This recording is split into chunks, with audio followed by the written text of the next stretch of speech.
తాకట్లో ఉన్న మీ బంగారాన్ని విడిపించి ఆ రోజు ఆన్లైన్ రేటుకి కొంటాం. Sharma gold company. నమస్కారం, సుమన్ టీవీకి స్వాగతం. 2025 జనవరి మాసం ద్వాదశ రాశుల వారికి ఎలా ఉండబోతుంది, నవగ్రహాల సంచారం వీరికి ఎలా ఉంది, ఎటువంటి ఫలితాలను ఇస్తున్నాయి, ఈ విషయాలను తెలియజేసేందుకు మనతో పాటు ఉన్నారు ప్రముఖ జ్యోతిష్య రత్న జ్యోతిష్య చక్ర వైభవ నిపుణ డాక్టర్ రాళ్లపల్లి రవికుమార్ గారు. గురుగారు నమస్కారం. నమస్కారం. గురుగారు, ద్వాదశ రాశుల గురించి తెలుసుకునే ముందుగా నవగ్రహాల సంచారం ఎలా ఉంది, ఎటువంటి ఫలితాలను ఇస్తున్నాయి? శరదిందు సమాకారే పరబ్రహ్మ స్వరూపిణి వాసరాపీఠ నిలయే సరస్వతి నమస్తుతే. సుమన్ టీవీ ప్రేక్షకులకి నమస్కారం. ముందుగా నవగ్రహాలు ద్వాదశ రాశుల్లో జనవరి నెలలో ఎక్కడ ఉన్నాయో ఇప్పుడు తెలుసుకుందాం. ముందుగా సూర్యుడు వచ్చి మనకి మకర రాశిలో ఉన్నారు. అలాగే రాహు మనకి మీన రాశిలో ఉన్నారు. కేతు మనకి కన్యా రాశిలో ఉన్నారు. అలాగే గురువు వృషభ రాశిలో ఉన్నారు. అలాగే మనకి శుక్రుడు కుంభరాశిలో ఉన్నారు. శని స్వస్థానమైన మనకి కుంభరాశిలో ఉన్నారు. బుధుడు మనకి ధనుసు రాశిలో ఉన్నారు. ఇంకా ఆఖరిగా కుజుడు వచ్చి నీచ స్థానంలో ఉన్నాడు. 20th జనవరి 2025 వరకు కుజుడు నీచ స్థానంలో ఉన్నారు. ఈ కుజుడు నీచ స్థానం మూలాన్ని కర్కాటక రాశి వారికి, సింహరాశి వారికి, మీన రాశి వారికి, ఈ 3 రాశులకి యోగకారకుడు కుజుడు అయ్యాడు కాబట్టి, అలాంటి కుజుడు నీచలో ఉన్నాడు కాబట్టి 21/2025 వరకు డబ్బు ఖర్చు కానీ, హెల్త్ ప్రాబ్లం కానీ, మాట పట్టం కానీ జరిగేందుకు అవకాశాలు ఉన్నాయి. చిన్న యాక్సిడెంట్ కూడా జరిగేందుకు అవకాశం ఉన్నాయి. కాబట్టి కొంచెం జాగ్రత్త వహిస్తే సరిపోతుంది. సో 21/2025 తోటి కుజుడు కూడా నీచత్వం వెళ్ళిపోతుంది కాబట్టి ప్రపంచం అంతా కూడా ఈ కెలామిటీస్, న్యాచురల్ కెలామిటీస్ ఇలాంటివన్నీ కూడా తగ్గుతాయని ఖచ్చితంగా మనం చెప్పుకోవచ్చు. గురుగారు, కుంభరాశి వారికి ఈ జనవరి మాసం ఎలా ఉండబోతుంది? ఎందుకంటే కుంభంలోనే శని కూడా ఉన్నాడు కాబట్టి, సో ఎటువంటి ఫలితాలను ఇస్తున్నారు, ఏ గ్రహాలు ఎలాంటి ఫలితాలను ఇస్తున్నారు? కుంభరాశి అనగానే మనకి ధనిష్ట 3-4 పాదాలు, శతభిషం 1-2-3-4 పాదాలు, పూర్వభద్ర 1-2-3 పాదాలు, ఈ నక్షత్రాల సమూహం అంతా మనకి కుంభరాశిలోకి వస్తుంది. ప్రస్తుతం వీళ్ళకి గురువు చతుర్థ స్థానంలో చాలా బాగున్నాడు. ఇన్ ద సెన్స్ చతుర్థ స్థానం అంటే మన అందరూ అనుకుంటారు 2, 5, 7, 9, 11 స్థానాలు బెస్ట్ కదా. చతుర్థం కూడా బెస్ట్ అండి. ఎందుకంటే చతుర్థ స్థానం అంటే మాతృస్థానం, గృహస్థానం, వాహన స్థానం, విద్యాస్థానం, ఇవన్నీ కూడా చతుర్థ స్థానంలోకి వస్తాయి.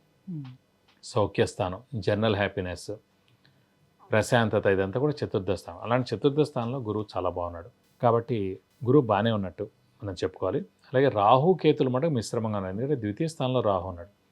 నేత్రస్థానం, ధనస్థానం, కుటుంబ స్థానం, వాక్ స్థానంలో ఉన్నాడు. సో వాక్ సరిగ్గా ఉండకపోవచ్చు, స్ట్రైట్ ఫార్వర్డ్గా ఏదైనా అని ఉండొచ్చు, ఎవరైనా నొప్పించవచ్చు.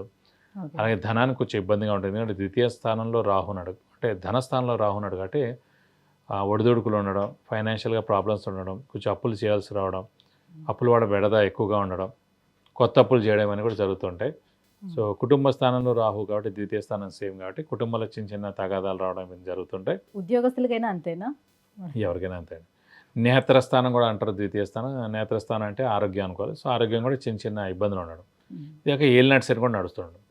రాశిలోనే ఏలినాటి శని ఉంది కాబట్టి ఇంకొంచెం ఇబ్బంది ఎక్కువగా పెడతాడు. ఎందుకంటే ప్రస్తుతం గురుబలం లేదు, ఇటు రాహుబలం లేదు, ఇటు కేతు బలం లేదు, శని బలం కూడా లేదు. సో ఎక్కువగా ప్రాబ్లమేటిక్గా ఉన్న రాశి ఏంటంటే బాగా కష్టాలు అనుభవించే రాశి ప్రస్తుతం అయితే కనుక కుంభరాశి అండి. కానీ శని యొక్క స్వస్థానమే కదా. శని స్వస్థానైనా కూడా మిగతా బలాలు లేవు కదా. మిగతా రాహుబలం, కేతు బలం, గురుబలం ఉందనుకోండి, వాటితో ఒక 30-40% ముందుకు వెళ్ళచ్చు. ఇది లేకపోవడం వల్ల ఈ ప్రాబ్లం బాగాలేరు కాబట్టి. సో 1st ఏప్రిల్ వస్తే కనుక ఈ కుంభ నుంచి మీనంలోకి వెళ్ళిపోతాడు శని. అప్పుడు 5 years అయిపోయినట్టు. లాస్ట్ ఫేజ్ నడుస్తుంది కాబట్టి ఖచ్చితంగా మేలు చేస్తాడు. లోపల మే నుంచి గురువు కూడా పంచమ స్థానంలోకి నీచంలో ఉన్నటువంటి కుజుడు వీళ్ళకి ఏమైనా ఇబ్బంది కలిగిస్తే వీళ్ళకేం ఇబ్బంది ఉండదు. సో కాబట్టి గురుబలం కూడా మేలో స్టార్ట్ అవుతుంది. శని కూడా ఏలినాటి శని అనేది ఒక 2 phases అయిపోయి 5 years 1st ఏప్రిల్ నుంచి శని మీనంలోకి వెళ్తాడు కాబట్టి లాస్ట్ ఫేజ్లోకి వస్తాడు. అది మేలు చేస్తాడు. సో ఏదైనా ఈ 2-3 నెలలు కొంచెం మిశ్రమంగా ఉంటుందని చెప్పుకోవాలి. సో బాగా కష్టపడితే కానీ పనులు జరగవు. సో మాట కొంచెం జాగ్రత్తగానే ఉండాలి. సో శ్రమకాలం ధనం వ్యర్థమయ్యేందుకు అవకాశం ఉంది. అవసరానికి డబ్బులు సమకూరవు, రావాల్సిన బాకీలు ఆలస్యం అవుతాయి. షూరిటీస్ పెట్టకండి, స్పెక్యులేషన్స్ జోలికి వెళ్ళకండి. వ్యాపారస్తులు చాలా జాగ్రత్తగా ఉండాలి. వ్యాపారస్తులు గడ్డు కాలం అని చెప్పాలి. విద్యార్థులకి మటుకు బాగుంటుంది. ఎందుకంటే ఇందులో నేను చెప్పాను విద్యాస్థానం చతుర్థ స్థానం. అలాంటి విద్యాస్థానంలో గురువు ఉన్నాడు, చాలా బాగున్నాడు కాబట్టి విద్యార్థులకు పట్టింది అలా బంగారం. సో ఏలినాటి శని కాబట్టి స్థానచలనం ఉంటుంది కాబట్టి వీళ్ళకి మంచి ర్యాంక్ సీట్ సంపాదించడం వేరే యూనివర్సిటీలోకి రావచ్చు, వేరే స్టేట్లోకి రావచ్చు, అక్కడికి వెళ్ళొచ్చు వీళ్ళు. అలాగే ఫారెన్ ట్రై చేస్తే ఫారెన్కి వెళ్ళొచ్చు. ఈ చేంజ్ ఆఫ్ ప్లేస్ ఏలినాటి శని దానికి ఉపయోగపడుతుంది విద్యార్థులకి. సో విద్యార్థుల మటు పట్టిందల్లా బంగారం అని చెప్పుకోవచ్చు. ఇక ఆర్థిక పరంగా ఎలా ఉంటుంది వీళ్ళకి? ఆర్థిక పరంగా మిశ్రమంగా ఉంటుందండి. ఎందుకంటే కొంచెం మే దాకా గురుబలం కూడా లేదు కాబట్టి ఏలినాటి ఎఫెక్ట్, రాహుకేతుల ఎఫెక్ట్ ఎక్కువగా ఉంది కాబట్టి మే దాకా మటు కొంచెం ఆర్థికంగా బలం లేనట్టే చెప్పుకోవాలి. సో అందుకే చాలా జాగ్రత్తగా చూసి డబ్బు ఖర్చు చేసుకుంటే మంచిది. లేదంటే అప్పులు ఎక్కువగా పెరిగేందుకు అవకాశాలు ఎక్కువగా ఉంటాయి. మరి గృహయోగం ఉందా? ఒకవేళ గృహం కొనాలన్నా కూడా అప్పు చేయాల్సిందే కదా. అవునండి. గృహానికి వేరండి. గృహం అనేది ఏంటంటే జీవితకాలంలో ఒకసారి చేసేది ఎవరైనా సరే. అంటే lower middle, upper middle classes వాళ్ళు లైఫ్లో ఒకసారి చేయగలరు మేజర్గా. ఇప్పుడున్న ఈ అమౌంట్కి అయితే ఒకసారి చేస్తే గొప్ప అసలు జీవితకాలంలో.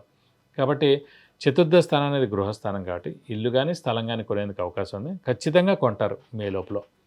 సో మీరు బాగా కష్టపడి దాని గురించి చూడండి. ఇప్పుడు ఖచ్చితంగా మీకు లోన్ దొరకడం అయితే ఏదో ఒకటి ఖచ్చితంగా దొరుకుతుంది.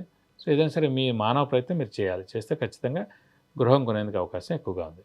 గురుగారు, మరి ఇంకా ఎటువంటి పరిహారాలను వీళ్ళు పాటించుకోవాల్సిన అవసరం ఉంటుంది? ప్రస్తుతం రాహు ద్వితీయ స్థానంలో ఉన్నాడు కాబట్టి రాహు అంటే అమ్మవారిని ఎక్కువగా ఆరాధిస్తే చాలా మంచిది. ప్రతిరోజు అమ్మవారి అష్టోత్తరం చదువుకుంటే మంచిది.